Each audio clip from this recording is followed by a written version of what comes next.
Прызыўны перыяд у вайсковых часцях свайго рода перазменка. Пакуль адны з арміі развітваюцца, гэтым маладым людзям з прамудрасцямі ваеннай справы только прыйдзецца сутыкнуцца.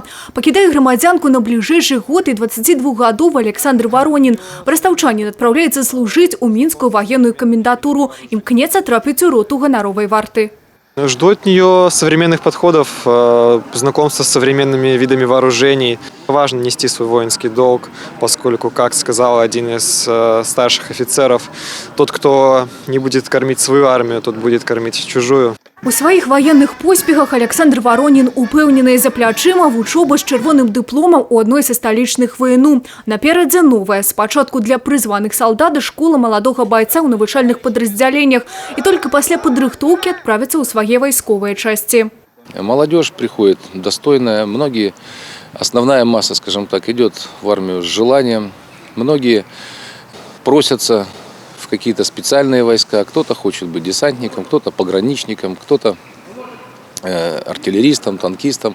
Вот всем стараемся идти навстречу, чтобы каждый нашел свою специальность. Жыццё па ўставе, новы распарадак дня з фізічнай нагрузкай, тэрапеўтычнай падрыхтоўкай. Каб усе бойцы тэрміновую службу прайшлі здаровыя, перад адпраўкай для будучых солдат дадатковы медагляд. Если говорить о состоянии здоровья, то на военную службу направляются только те граждане, которые годные. То есть им состояние их здоровья позволяет выполнить свой воинский долг от первого дня и до последнего. Брестская область на сегодняшний день поставит в войска достойнейшее пополнение, которые будут продолжать традиции вооруженных сил, которые будут защищать отечество, своих родных, близких. У першы дзень адпраўкі восеньскага прызыву военную форму надзелі звыш 150 маладых людзей. Толькі пачатак усяго восеньскую прызыўную кампанію Брестская вобласць папоўніць рады узброеных сил больш чым 2000 новобранцев. Всегда хотел служить, посмотреть, что и как, может завести какие-то новые знакомства,